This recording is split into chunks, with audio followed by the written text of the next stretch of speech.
Once upon a time, in a quiet little town nestled between green hills and golden fields, lived a woman named Elira. She was kind, fiercely independent, and quietly haunted by the idea of marriage. Not because she didn't believe in love, she did, but because she had seen how love could unravel. Her parents, her friends, stories in books.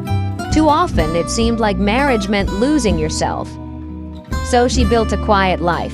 She painted, she grew basil in the windowsill, and she walked every morning through the town's old botanical garden. It was her ritual, a safe space where the roses didn't ask anything of her, and the wind never expected her to change.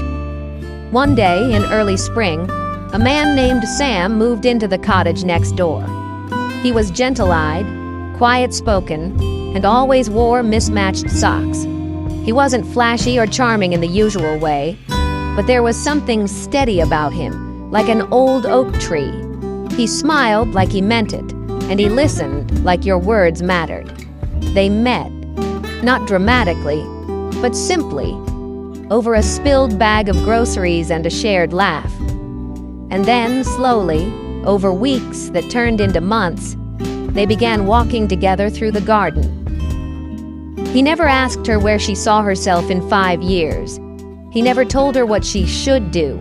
Instead, he asked her what colors she dreamed in, what song made her cry without knowing why.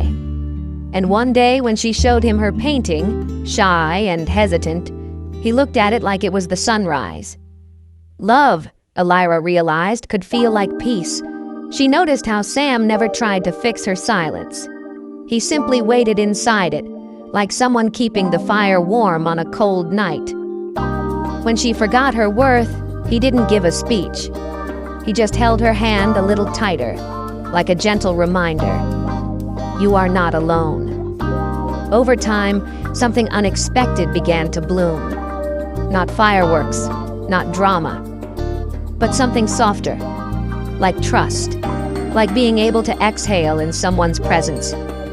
Then, one morning while sipping coffee on the porch, Sam said, I don't want to own you or fix you or shape you.